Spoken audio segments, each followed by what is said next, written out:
Dieu est toujours à l'œuvre, nous dit le psalmiste. Il ne fait jamais de sieste ni ne s'assoupit, il est en mission, s'assurer que ses enfants ont tout ce dont ils ont besoin pour une vie heureuse. Mais que faire quand vous ne le voyez pas travailler dans votre vie? Quand il semble que rien de grand ne se passe et que votre vie est sur un chemin confus? Comme le dit le proverbe, l'heure la plus sombre se situe souvent juste avant l'aube. Ces moments difficiles, ces épreuves et tribulations auxquelles vous faites face pourraient bien être des signes que Dieu se met à l'œuvre. Quand on a l'impression que tout s'effondre, c'est alors que Dieu travaille tranquillement dans les coulisses. Tout ce dont vous avez besoin dans un tel moment, c'est d'un peu de patience pour remettre votre vie sur les rails. Avant de continuer, assurez-vous de vous abonner. Le salut n'est pas seulement une affaire ponctuelle, c'est comme un ticket d'or pour tout un ensemble de bénédictions. La clé ouvre la porte à toutes les bonnes choses qu'offrent la vie et la piété. Mais parfois, cela ne semble pas être le cas. Vos finances pourraient être en désordre avec des dettes partout, votre esprit est encombré de soucis, votre santé, tant physique que mentale, pourrait être en désordre. Et vous vous demandez peut-être où sont ces bénédictions dont il parle? Eh bien, dans ces moments-là, vous êtes dans un endroit vulnérable. L'ennemi peut se faufiler si vous ne faites pas attention, profitant de votre vulnérabilité. Ils essaieront de vous éloigner de l'endroit où vous pourrez recevoir les bénédictions de Dieu. Alors tenez bon, ayez confiance et restez fort même lorsque c'est difficile. Car Dieu ne vous a pas oublié, bien-aimés. N'oubliez jamais que Dieu travaille sans relâche en votre faveur. N'oubliez jamais cela même si vous ne pouvez pas le voir. De plus, toutes les bénédictions ne sont pas visibles. Certaines bénédictions sont si immenses qu'elles vont bien au-delà des dons quotidiens de sécurité, d'amour et de soins que nous recevons de Dieu. Ce sont des bénédictions capables de changer tout le cours de votre vie. Mais voici le piège, vous devez vous y préparer. Tout comme lorsque vous préparez votre maison pour un invité spécial en nettoyant le désordre, en achetant de nouvelles fleurs et de nouveaux rideaux, et même en relookant votre intérieur, votre vie a également besoin d'être rangée. Pour faire place aux bénédictions substantielles que Dieu est sur le point de vous accorder. Désormais, préparer, nettoyer et nettoyer ne sont pas toujours faciles ni amusants. Si la maison pouvait parler, elle pourrait vous dire de cesser d'épousseter, de cogner et de plâtrer. Mais vous le faites dans le meilleur intérêt de la maison afin qu'elle puisse accueillir un invité d'honneur. D'une manière similaire mais plus grandiose, Dieu travaille en vous pour vous rendre digne des bénédictions qu'il vous apporte. Ce processus ne sera pas toujours une promenade de santé, vous devez donc reconnaître les signes et ne pas vous éloigner de ce qu'il fait. La Bible nous dit que Dieu désire que vous vous épanouissiez et que vous soyez en bonne santé, tout comme votre âme prospère. Cette déclaration couvre toutes les facettes de votre vie et reflète l'amour illimité de Dieu pour vous. Dieu ne veut pas vous voir souffrir ou lutter pour quelque raison que ce soit. Regardez la Bible et comment il a guidé les Israélites vers la terre promise. Il voulait qu'ils soient prêts avant de pouvoir hériter de la terre. Mais ils ont passé 40 ans parce qu'ils n'avaient pas coopéré. Il y avait un état spécifique qu'ils devaient atteindre pour qu'ils sachent qu'ils étaient préparés à cette bénédiction, et ils n'y sont pas vraiment parvenus. Maintenant, laissez-moi vous demander ceci, coopérez-vous avec le plan de Dieu, ou êtes-vous trop occupés à vous plaindre, à douter de sa puissance et à grogner, comme le faisaient les Israélites à l'époque? Regardons de plus près l'histoire d'Anna. La plupart d'entre nous connaissent son combat contre un accouchement retardé et la façon dont elle a prié à Shilo, ce qui a conduit à la naissance de son fils Samuel. Mais son histoire ne se résume pas à cela.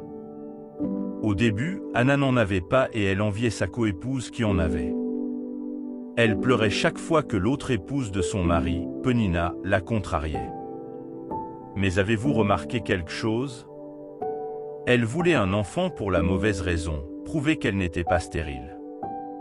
Vous voyez, Dieu ne lui accorderait pas un enfant juste pour stimuler son ego. Le livre de Jacques met en lumière cet aspect de Dieu, Jacques 4, 3, quand vous demandez, vous ne recevez pas, parce que vous demandez avec de mauvais motifs afin de dépenser ce que vous obtenez pour vos plaisirs. Lorsque vous recherchez les bénédictions de Dieu motivées par vos désirs et votre convoitise, dans le seul but de satisfaire vos envies, soyez prêts à ne pas recevoir de réponse à cette prière. C'est exactement ce qui est arrivé à Anna. Ce qui rend son histoire plus unique, c'est que la Bible mentionne que c'est Dieu qui l'a empêchée d'avoir un enfant, principalement parce qu'elle était encore absorbée par son égoïsme et sa suffisance. C'est un puissant rappel que vos motivations et l'état de votre cœur comptent lorsque vous attendez les bénédictions de Dieu. Après sa transformation, Anna a atteint un point où avoir un enfant ne lui concernait plus. Elle était tellement brisée, elle a promis de consacrer son enfant à Dieu. La même Anna qui s'énervait lorsque Pénina se moquait d'elle n'a pas réagi lorsqu'Élie l'accusait d'être ivre. Elle était devenue humble et centrée sur Dieu. Ce n'est qu'à ce moment-là qu'elle fut véritablement qualifiée pour enfanter le grand prophète Samuel. La préparation est cruciale si vous voulez recevoir les bénédictions de Dieu. La Bible nous dit que Dieu peut faire bien plus que ce que vous pouvez demander ou même imaginer grâce à sa puissance agissant en vous. Et quand Dieu le dit, vous pouvez avoir confiance qu'il peut le faire. Alors pourquoi ne pas laisser son pouvoir agir en vous en faisant confiance à son amour pour vous au-delà de votre imagination la plus folle? N'oubliez pas que votre situation actuelle n'est pas votre destination finale, ce n'est qu'une étape sur le chemin, et ce chemin mène aux bénédictions de Dieu pour vous. Vous ne pouvez pas sauter la route, vous devez la traverser si vous voulez vraiment la bénédiction qui vous attend à la fin. Que disent les Écritures sur la préparation aux bénédictions? Le psaume 31, 19 dit « Parce que vous aimez le Seigneur, Dieu va vous introduire dans ce qu'il a déjà préparé. Vous avez honoré Dieu, vous avez été fidèle, et maintenant vous n'aurez plus à trouver les bénédictions. Les bénédictions vont vous trouver. Maintenant, puisque vous savez que Dieu vous prépare avant de vous accorder des bénédictions majeures, il est important de reconnaître les signes qui indiquent que vous êtes dans une période de préparation. Quels sont ces signes? Eh bien, ce ne sont peut-être pas des choses auxquelles vous avez prêté beaucoup d'attention, mais elles se produisent autour de vous. Une fois que vous aurez compris ces signes, vous pourrez examiner votre vie et voir s'ils sont présents dans votre voyage. Voici 7 signes qui indiquent que Dieu vous prépare à une bénédiction importante. Numéro 1.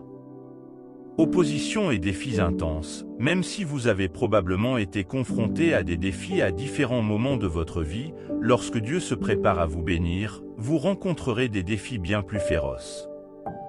En fait, le diable ne se retiendra pas cette fois. Il peut lancer des attaques spéciales contre vous pendant cette période.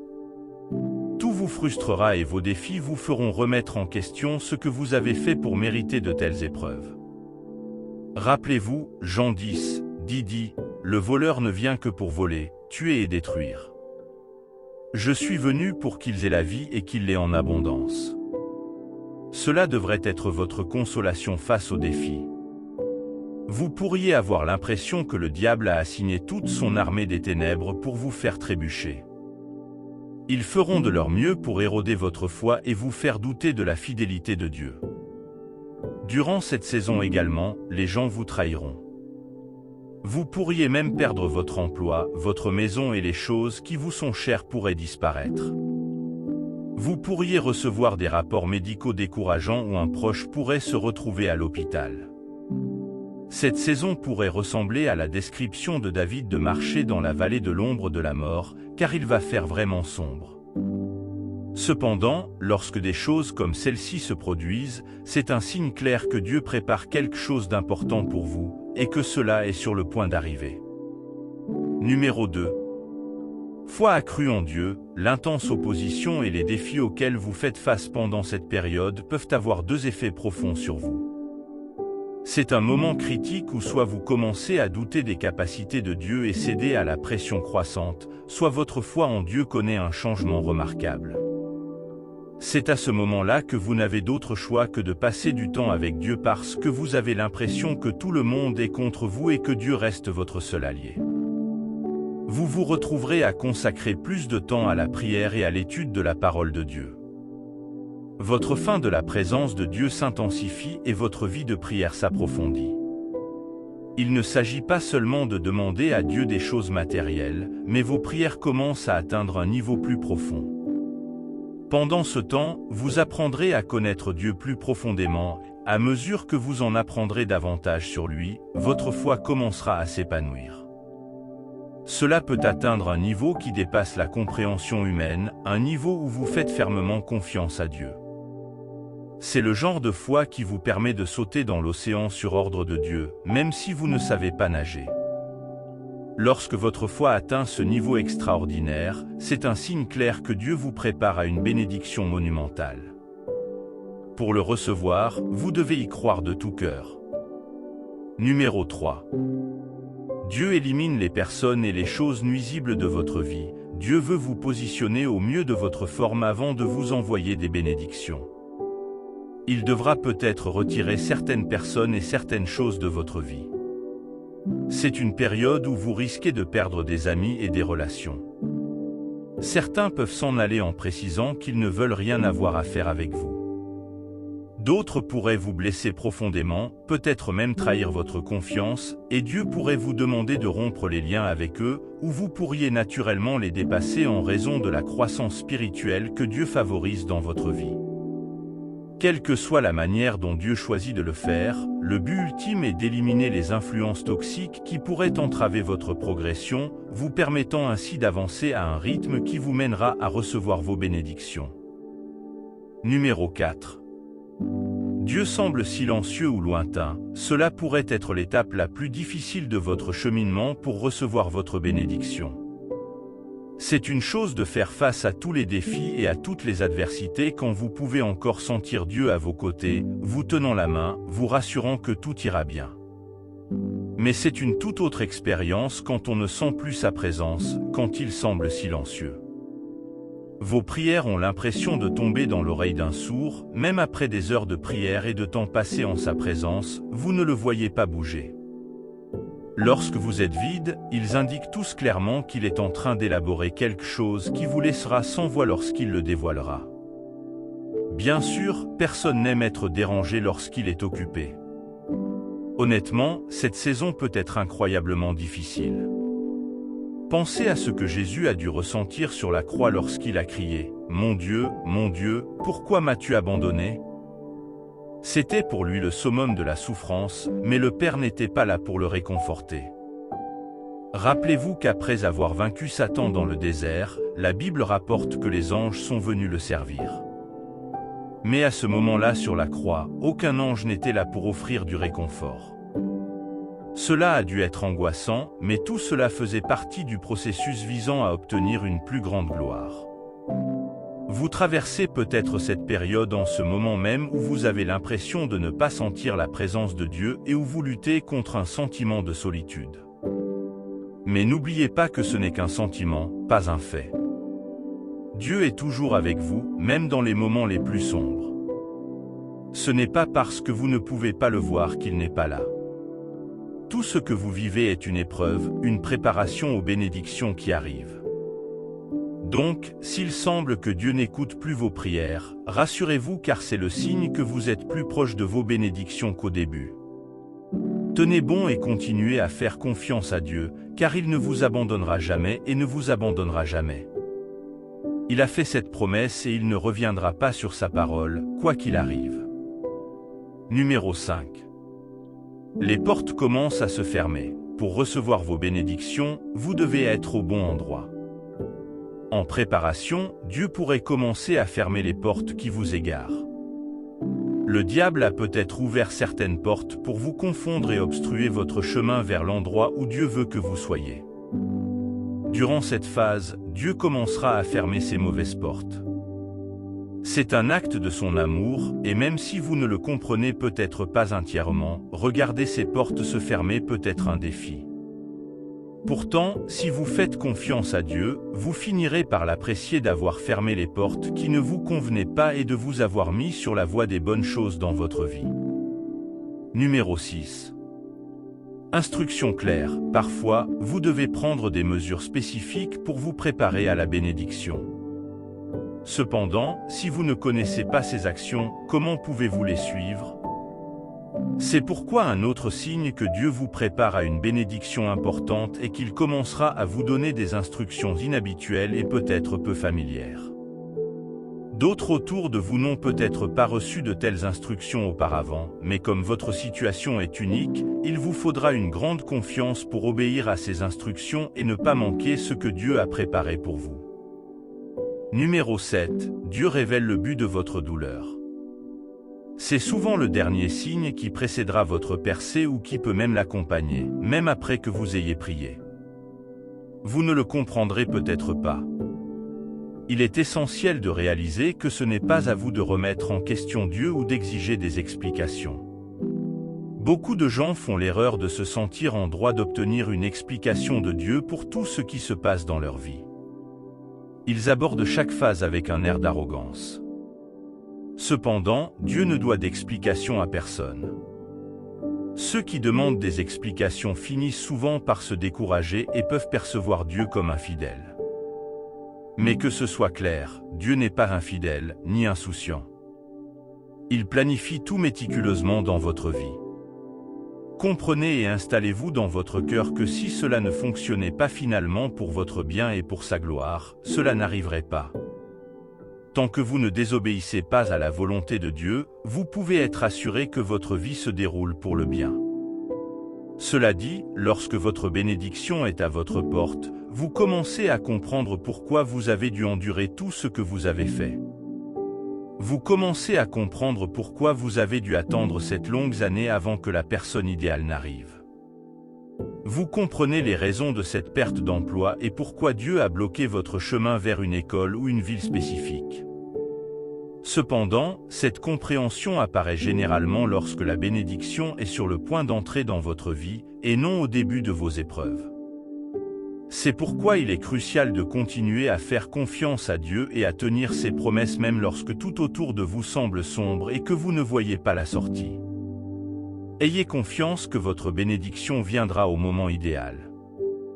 Ainsi, alors que vous traversez les différentes saisons de votre vie, au lieu de vous apitoyer sur votre sort, réfléchissez à ce que Dieu pourrait essayer de vous enseigner. Demandez-vous, même si ce n'est pas là où je voulais être, quelle leçon puis-je tirer? Qu'est-ce que Dieu essaie de m'apprendre à travers cette situation? Avec cet état d'esprit, vous ne passerez pas trop de temps dans la salle d'attente. Vous apprendrez les leçons que Dieu veut que vous appreniez en cours de route et vous progresserez. Ne soyez pas négligent avec le temps qui s'écoule entre l'endroit où vous êtes et l'endroit où vous voulez être. Ce moment est pour vous de vous préparer à ce que Dieu vous réserve, et tant que vous ne serez pas préparé, la bénédiction n'arrivera pas. Peut-être que vous faites confiance à Dieu pour vos enfants et que vous priez avec ferveur, mais si vous ne savez rien sur l'éducation d'enfants pieux, si vous ne comprenez pas comment répondre à leurs besoins émotionnels, ou si vous transportez des bagages de votre enfance qui pourraient avoir un impact sur vos enfants. Négativement, Dieu veut répondre à toutes ces préoccupations. Il désire vous guider à travers un processus de guérison afin que lorsqu'il vous bénira éventuellement avec un enfant, vous serez bien équipé pour l'élever à sa manière. Mais parfois, il peut sembler que Dieu ne répond pas à vos prières. Au lieu de vous inquiéter de votre situation, commencez à préparer votre percée. Ouvrez-vous à Dieu et laissez-le faire tout ce qui est nécessaire pour faire de vous le récipient idéal pour ses bénédictions. Maintenant, prions ensemble. Père Céleste, je te remercie parce que tu travailles continuellement à tout pour mon bien. Je comprends que les défis et l'intense opposition auxquels j'ai été confronté font partie de votre plan pour moi. Je choisis de te faire confiance. J'ai choisi de compter sur toi. Je choisis de m'accrocher à toi jusqu'à ce que tes bénédictions se manifestent pleinement dans ma vie. Je sais que l'ennemi cherche à voler, tuer et détruire, mais vous êtes venu m'offrir une vie abondante. Seigneur, je prospère dans la vie abondante que tu m'as préparée. Je m'accroche à ta main tendue et j'ai foi en tes promesses. Merci de m'avoir guidé à travers les saisons de préparation. Aide-moi à suivre le processus jusqu'à ce que j'arrive au bon état pour recevoir vos bénédictions. Je ne me découragerai pas à cause de tout ce que je dois endurer. Ma confiance restera plutôt dans la puissance de ta parole infaillible. Votre parole dit dans 1 Corinthiens 2, 9, « Cependant, selon qu'il est écrit, ce qu'aucun œil n'a vu, ce qu'aucune oreille n'a entendu, et ce qu'aucun esprit humain n'a conçu, Dieu a préparé des choses pour ceux qui l'aiment. » Père, je suis prêt à endurer tout ce qui m'arrive maintenant dans l'espoir de ce qui m'attend dans le futur. Je fixe mon regard sur les choses qu'on ne voit pas, car les choses qu'on voit sont temporaires, mais l'avenir glorieux que vous me réservez dépasse l'entendement humain.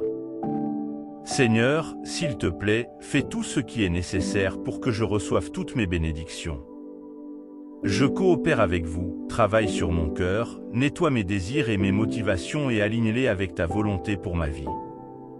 Supprimez tout désir qui ne correspond pas à votre plan et aidez-moi à maintenir des désirs purs pour ce que vous voulez que j'aie. Au fur et à mesure que vos signes agissent dans ma vie, je ne me lasserai pas dans la salle d'attente. Je t'attendrai, et comme Job, je déclarerai tous les jours de mon heure fixée, j'attendrai jusqu'à ce que mon changement arrive. Je te fais confiance pour changer ma situation pour de bon, et que tout dans ma vie se termine par des éloges. À travers tous les hauts et les bas, aide-moi à conserver ma foi, peu importe ce qui se passe. Garde ma foi ancrée dans ta parole. En m'engageant dans ta parole, permets-moi de vivre une vie qui reflète ma véritable croyance en tes promesses. Je ne paniquerai pas face à la tempête, car je sais que tu es avec moi, et tu ne permettras pas à la tempête de me consumer. Père, je comprends qu'en raison du chemin unique que tu m'as tracé, il peut y avoir des moments où je ne ressens pas ta présence. Mais même dans ces moments-là, aide-moi à croire que tu es proche. Permets-moi de tenir ta main inébranlable au milieu des tempêtes de la vie. Merci. Père, parce que je vois les nuages se rassembler et la pluie de tes bénédictions est sur le point de se déverser puissamment dans ma vie. J'offre cette prière au nom de Jésus. Amen. Si vous avez apprécié cette vidéo, mettez un pouce bleu et abonnez-vous à cette chaîne pour profiter de vidéos plus rafraîchissantes comme celle-ci.